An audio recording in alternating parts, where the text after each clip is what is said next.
Hey, everybody out there joining me via the app, joining on brightradio.com, joining me on Facebook and on YouTube. Welcome to the Linda D. Lowe Show Girl Talk. I'm excited to be in the studio today, as I am always excited to be in the studio. I know if you are seeing me, you are looking at my big old hair. Okay, I got this little mohawk thing going on here, y'all. I'm going to just put the plug in right now about the hair show this Saturday. Okay, for Ladies Night Out. Sorry, guys, I'll have something for you later. But Ladies Night Out, fashion show, hair show, good time, DJ, dancing, food, everything. We're going to have a really good time. So this is why I decided to do my hair in this fashionable style. I had to go big. You know, you got to go big. When it's a hair show, you got to do it up. So, yes, all of this hair, I am a little hot, but whatever.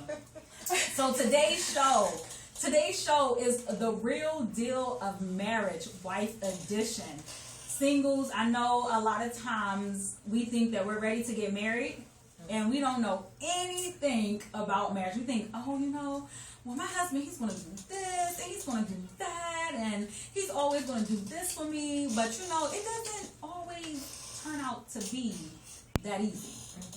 And so joining me here in the studio to talk about the real deal of marriage, all these ladies are married, okay? Just want to let you all know. All the ladies are married. I have over here Lala. Hey, Lala. Hey. And I have Miss Adana here. Hey. And I have Misha here. Hey, y'all. So these are the ladies that are joining me today in the studio. And y'all, we about to talk about it all. Yes. We're about to let these ladies know. Let these ladies know. So I'm going to start with Adana here. Okay. And how many years have you been married? 7 years. 7 years. Congratulations. Thank you.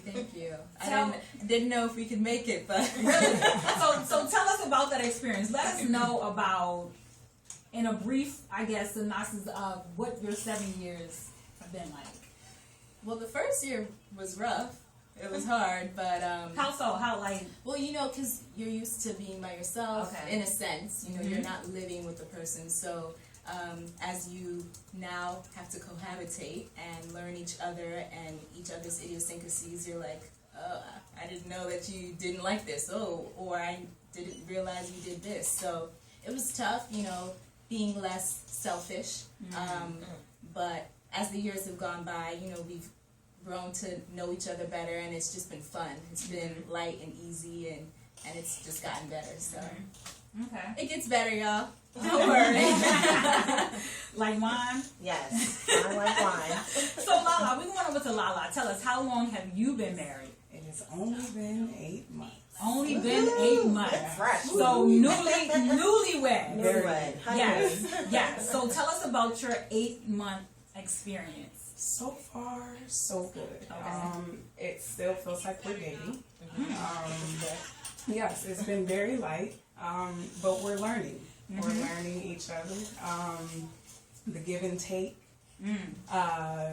The fact that, of course, you don't want to be selfish, but I'm usually the one that's always giving. Okay. So I have to learn how to pull back and allow him to do. So I'm learning that. Okay. I'm learning that in my these first 8 months. Okay. Yeah. Okay. So over here to the vet. The OG. The OG. Over here to Misha. Tell us, how long have you been married? Okay, so Dennis and I have been married for 17 years. 17 years.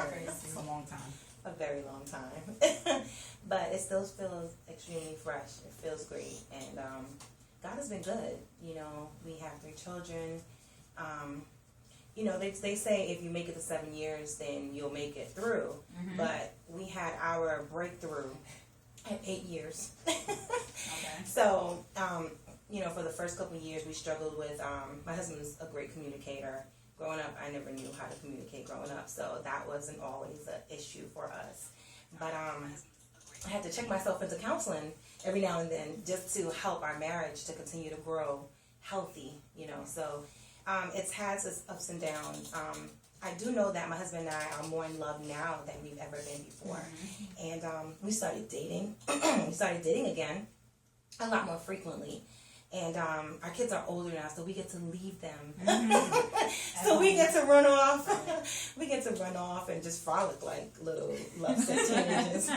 So we found a new lease on love now. So, 17 years has been amazing. Like, we know each other now. Like, we finish each other's sentences, and we know what each other, we're thinking. And we're not afraid to just be ourselves. When the first couple of years, you're still like, I wonder if I can trying to figure out. Right. I can't pass gas around here. We just let it loose on each other. And you don't just excuse me no more. Right. It's just like, you just go.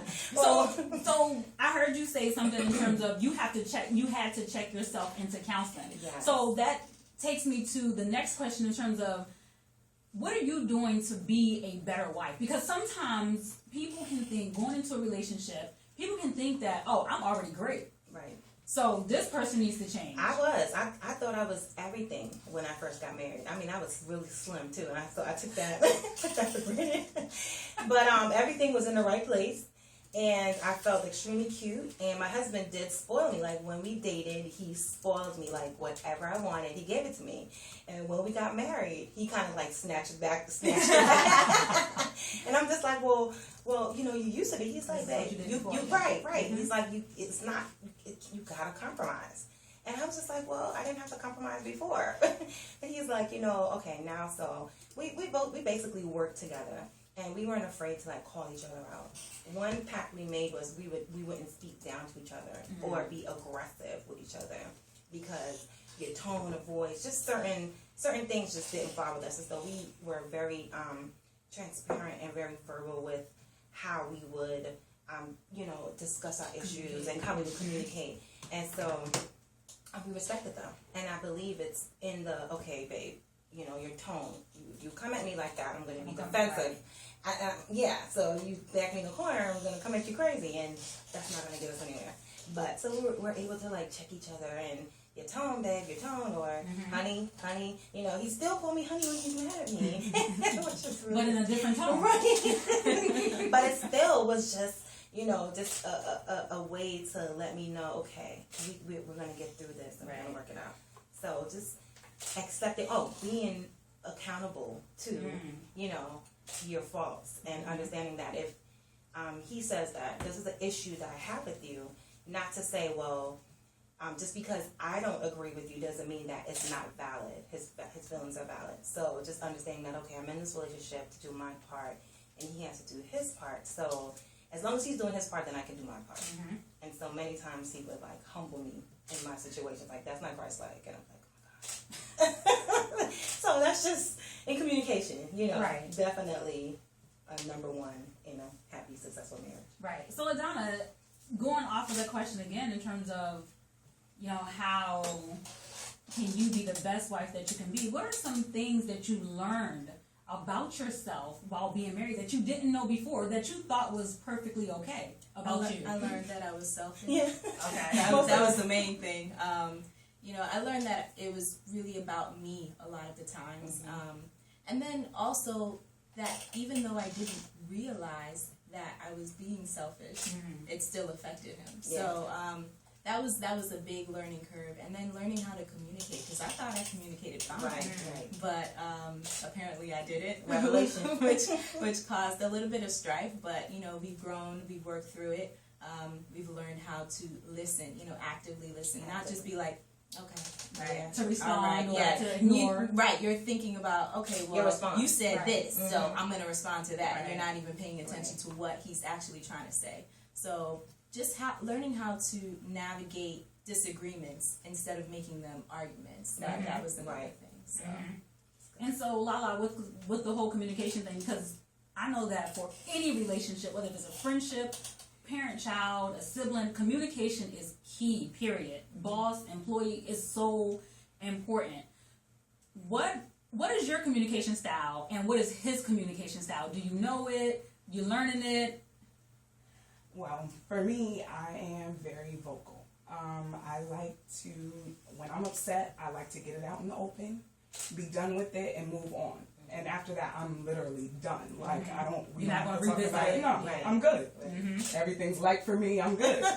Him, on the other hand, he tends to process things a little bit longer. Okay. So it bothers me. He's a thinker. He's a thinker. Does he holds on to speak it. slow when he speaks? Is it kind of slow sometimes? Yes. And that very much bothers so. you? It bothers me. Yeah, me But too. the problem is the waiting process. I Right. have a time of patience, Right. waiting for him to come to me to talk to me. I just want him to say it when he's, Right. when it's on When his you're mind. ready, then. right. Exactly. And I have to be patient and realize, everybody doesn't do it the same way that Right. you do it. Yeah. So I have to be patient with him, and I have to realize it just might not come out when I want it to come out. Right. So you're learning. So you're I'm learning learning, to definitely process learning. and But I've gone ahead, and when I'm ready, Right. I let myself out, and I'll be light, but I'll wait for him. Right. Yeah, and be patient with him. And that can be extremely hard when you're learning someone's communication style, and you're used to yourself. So you Right. think that I'm okay, but then when you get into this marriage, it's like a lot of stuff is revealed about you, Right. not Right. about them, but about yourself. And like you said, you noticed how selfish you were, and I think a lot of us can say, well, even if I'm a given person, I can still notice how selfish I am, because sometimes I can think, well, why you do it like that? Exactly. I do it like this, and this is how it should be done. Right. That's the Because right way. this is how my parents did it. Their Yeah. parents did it like that. So what's wrong with you? right. Right. And so we get into these relationships really thinking that my way is the right way, when in fact it's not There's it's no not right that way. it's wrong per se, but it's just it can be done differently. Right. 'Cause Yeah. everyone comes from different angles. Exactly. When we first got married, I wasn't a communicator. I was a very poor communicator. So I wanted to, when before you're married, you can leave. You leave. You go to your own room. You take a walk. When we were married, we couldn't just walk away from each other. We were going to sleep in the same bed Exactly. that same night. So we had to address our issues. Did this kick on? Oh my God. If he snored. But yeah, of course, you felt like, man, we really need to address this issue. But what I'm learning as well is that I used to think that I was crazy until about a few months ago. I went with a bunch of ladies, and we had a small marriage retreat. And all of the ladies were like, we want to discuss our issues right now. And the husband's like, well, I don't want to fight. Well, it's not fighting. We, discuss Get it. it out. Right. Like Lala, get it out. Yeah. Yeah. But they're like, look, we don't like to fight. We don't want to, it doesn't have to be a big deal. Or, I'm just like, it's important to us. So but it made me feel a lot better, because as women, we understand that we're not crazy. Right. Right. That's the number one rule. Yeah. All these guys around. Right. Yeah, you making me crazy. Right. You make me feel You're like. crazy and I'm out of my mind. See? Wait a minute, John Legend. Right. Are you calling your wife Right, crazy? right. See? Put it in a song. Right, okay. So here it is that, like you said, it's like, no, we're not crazy, but this is who we are. This is how we We need to communicate. release. Right. Yeah. I need to get it out. I need you to hear me. I still want to respect you. Right. But this is just who I am. And all of that, because again, it's not that your communication is wrong, but it's just that your spouse, Right, you're all different. once you get married, they're not used to it. Because just like you're not used to them, it's like, It's a learning curve. for yes, everyone. it's definitely a learning curve. And I think not everybody has the endurance Yeah. and the patience to really learn and go through it. And I think that's why divorce is so high, because it's like, well, you know what? I'm just going to give up. Listen, a couple years ago, Tracy and I, we came out with the slogan. Tracy Nicole and I came out. Marriage is not for punks. No. Right. Not for the weak. Yeah, if you're not able to stand strong, and then don't let children get in the mix, Right. because the parenting styles are completely Oh, yeah. different. My husband was into corporal punishment, and I wanted to reach out and be like, stop. No, don't hit the boy. He's like, get out the way, honey. I know. Honey, get out the way. I don't want to hit you. Listen, so this boy he's a blocking in America. I need to raise him right, So it's a struggle. I would cry in my car. I would call my girlfriends like, I don't know what to do, But and that's why you also need the support of women, healthy-minded women, strong support for, especially, you know, when you're going through, you know, sometimes you might need to sit down and discuss certain things and pray, and not in a gossiping way, but in a way where you're uplifting, uplifting each other, encouraging each other. That's that counseling therapeutic thing when you are able to sit around and talk. Yes. I noticed that you was shaking your head really hard on the parenting. It's so different. so tell us. Well, it's definitely different. You know, I'm from an island and he's American, and so our styles are different. Oh yeah, Jamaican. Yeah. And how he grew up was different than how I grew up. So it's when he's trying, like, the things that he does, I'm like, well, I don't know if that's okay. Like, I need you to just pull back just a little. You know, I'm like, she's 6. Like, you know, like, she doesn't get what she's doing. So, you know, it's definitely a fine line, and not just the fact that we parent differently, but also knowing, like, learning not to discuss that in front of children. her. Oh, right. Definitely. Because, you know, I'm like, at those points I'm like, man, no, well, I don't like when you do that to her, you know, or when you talk to her like that, because that's not right. And then she might be there hearing it, right. like now she's not exactly, now she's mommy. like, okay, mommy, well, it's on my side. Exactly. So that's another curve that we're getting over, like, just learning, okay, well, hold it, wait until she goes, and then we'll discuss it later. You know, like, I didn't really appreciate how you did that. Like, is there another way that we can still get the same results, but just in a different manner? So, and that's important. That is so important, because we went through that. Our children now are 14, 15, and 11.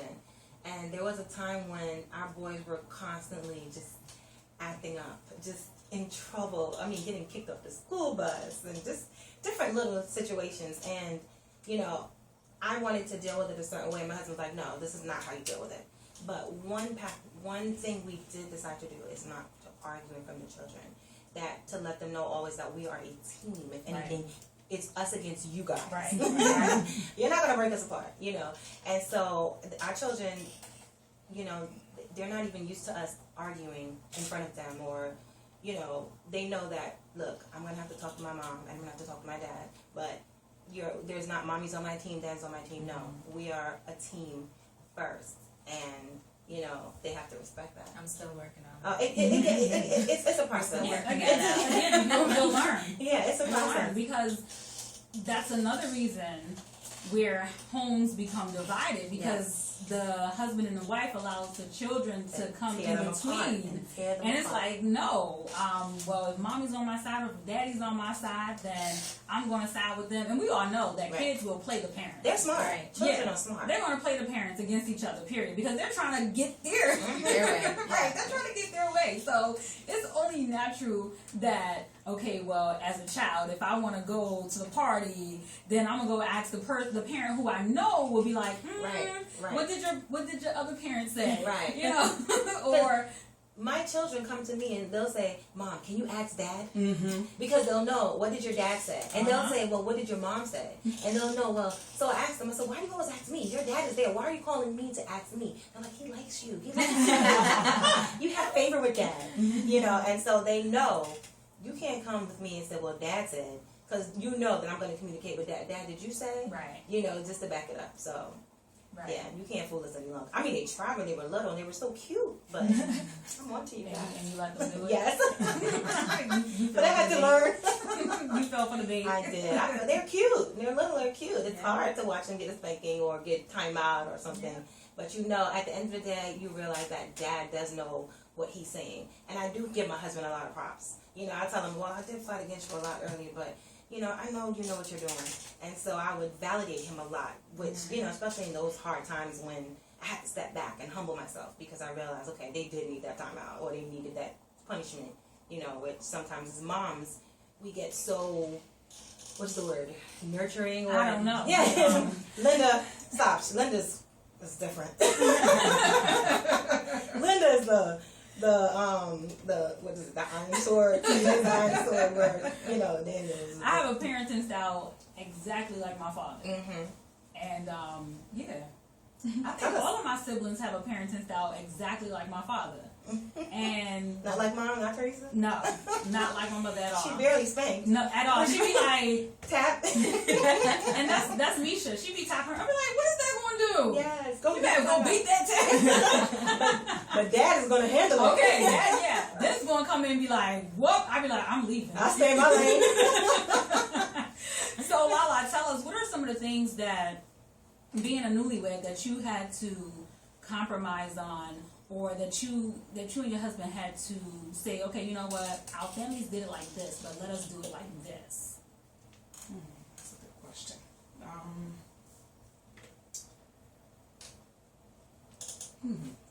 I'm stumped on this one. I'm not too. Let me think on that Okay. a little bit, Linda.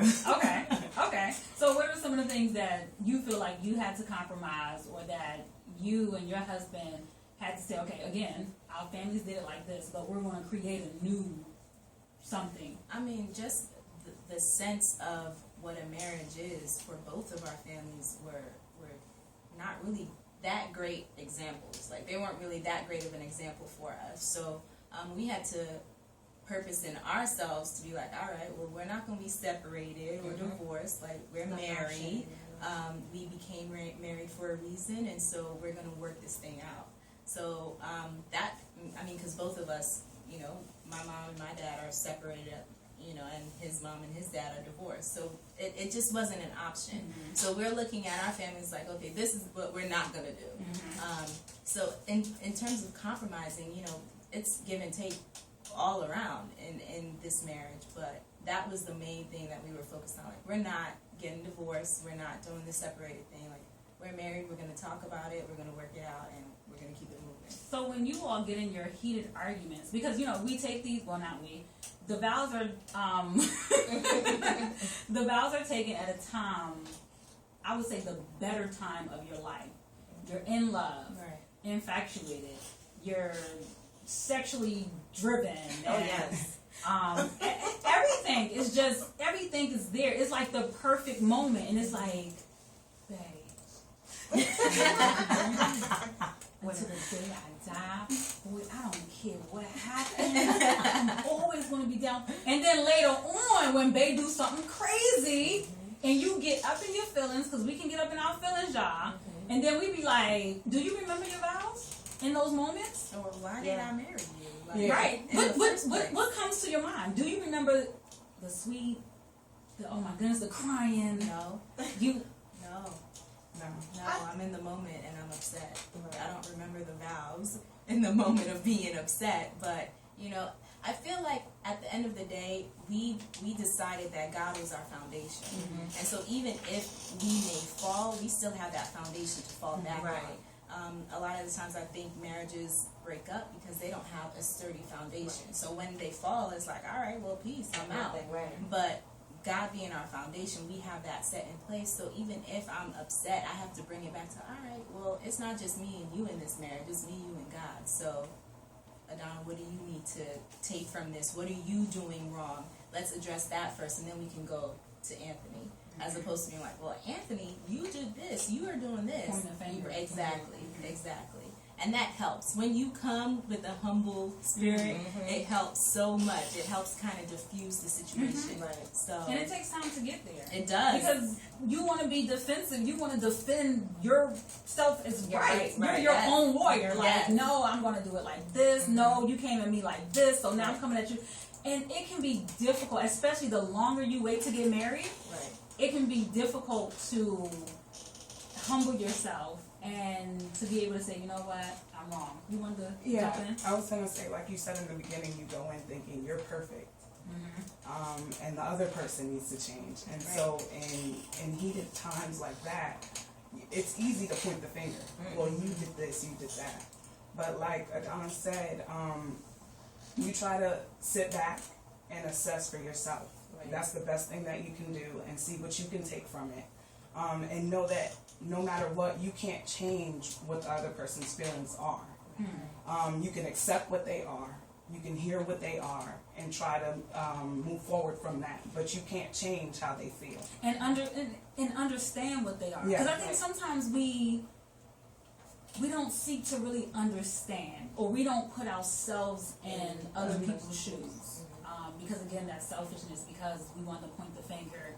And I think it's so important for us to begin to don't know if it's the correct term, but to transfer ourselves into how are they really feeling? Yeah. For me, what we did differently was my husband was raised. We were both Adventists growing up, but he was in a strict. His upbringing was more strict, and so they had boundaries and they had priorities. And growing up, we only had family worship on Friday nights, and so for us in our marriage, we had made a pact that we would have worship in the morning and the evening, and so we've done that throughout our marriage, and in those reading up the scriptures and praying for each other while we're upset, where the Holy Spirit is able to remove and break down those strongholds, because the enemy is always going to be working. He's always going to try to find a way to destroy your marriage. And so if you understand, first of all, that this is a demonic attack. This is an attack against us, not me and you, but it's spiritual warfare. And so by understanding that, we're able to pray for each other. And in those prayers, as we're praying for each other, even if we started out upset with each other, we're able to see like it melt away, and we're still able to cuddle. You know, which was a struggle at first, because you have the prideful feelings. Right, you like, ain't trying to cuddle with somebody you mad at. Look, I'm mad at you. Yeah. You know, but it even came to a point where I'm still mad at you, but you better spoon me. Right. You better spoon me, boy. Because if you don't spoon me, I'll be really mad. Be mad as you want. Burn like, You know, it's right. That's how I feel. You can be mad as you want, but you better spoon me. I better get that morning kiss. Okay. Yeah. And even and you're leaving too, especially Yes. like when we separate from each other, we never separate or enter into the home without kissing each other goodbye. You know, and saying I love you. Because you never know if that's the last time you're going to see your spouse. right. So it's so important to build those foundations. And also, my husband, what made him different was hearing him pray for me and pray over me. And he's never afraid to rebuke the devilish spirit that's in me. He'd be like, that's not Christ-like. And I'd be like, oh my God, Lord, use him. You know, and so I have, you know, God is awesome. Yes. I can just say that. I 100% agree with both of you, all three of you ladies. So Yeah. So, again, you're joining me, Linda D. Lowe, on the girl, the Linda. Clear on radio. Still live on Facebook. Here on the Linda D. Lowe Show Girl Talk, and thank you for joining me. Welcome back. Again, we are talking about the real deal of marriage, wife editions, and we're just getting some good info here. The inside scoop about marriage. You know, how do you really feel? You know, we talked about it reveals how selfish we are. It reveals that we don't communicate as well as we thought we did. So yeah, let's go to that Facebook comment. I like that comment question right there. So go ahead, Brian. Tell us what does it say?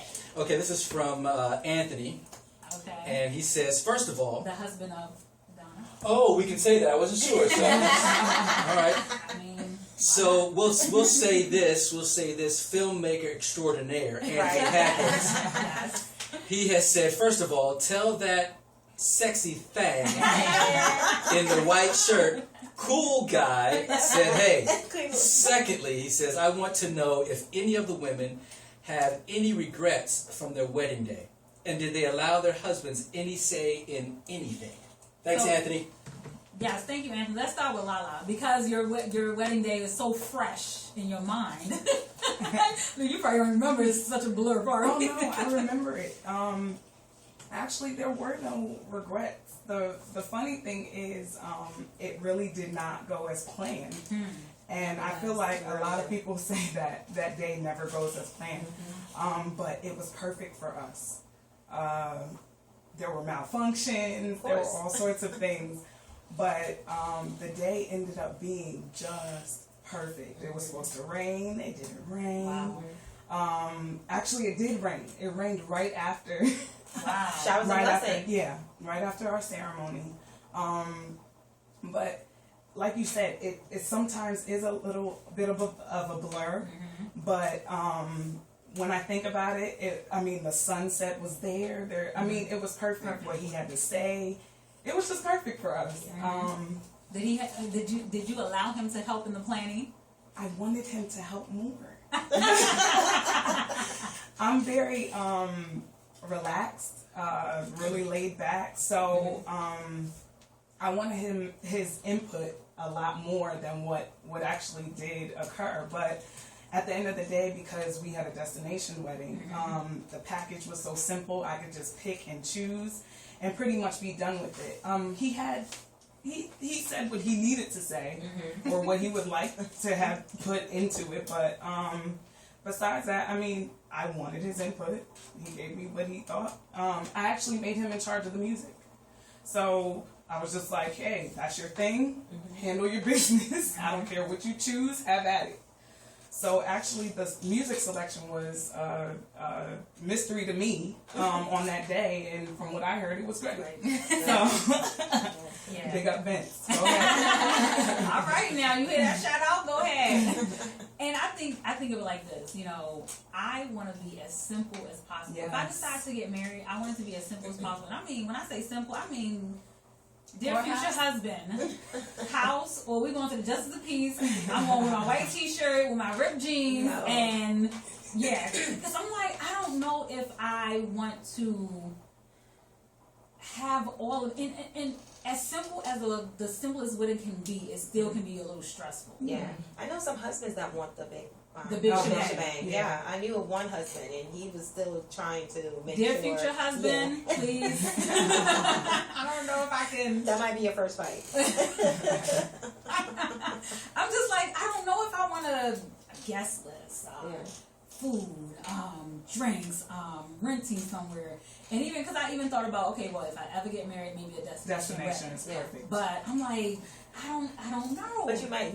You see, with that, you'll come with yours, with being relaxed and free about it, and then he'll come with his, and then you'll learn to meet in the middle, and everybody will be happy. So it'll work out. God's gonna give you somebody that's gonna be a good match for you. No, it's not just any man that could be Linda's husband. Linda's extremely strong.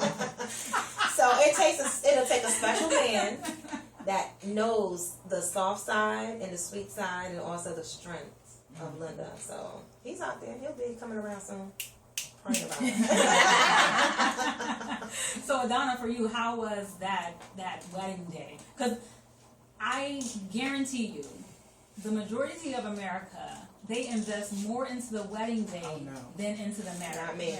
And they look so forward to the wedding day, and they want to do this big shebang, $50 million trillion wedding, you know. Ain't nobody got time for that. What was that movie with the Tyler Perry movie? He had it was a wedding, they had the angels hanging from the ceiling and stuff, and I'm like, yo, that's just you walking in the place.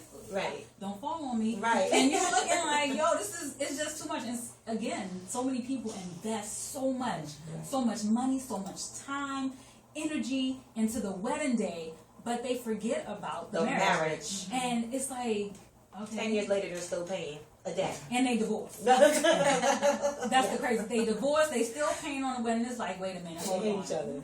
Yeah. Exactly. So for you, how was that wedding day? Did you allow your husband to participate? You know, He participated. well, not in the wedding, but in terms of the planning. No, he did not. I thought about him every step of the way, but no, he did not participate in the planning. He was there, and that's all the input I needed. Meet me at the altar. Yes, insert groom here. But as far as regrets, there were a lot of little things that I regretted. Just that happened, I guess. You know, like you said, there's always something that goes wrong. Mm-hmm. You don't know it at the time, so it doesn't really matter. Right. You know, while you're there, you're just like, oh my gosh, I'm getting married. You're so excited. But apart from that, I'm kind of with you. Like, looking back at it, I'm like, man, I didn't spend that much money,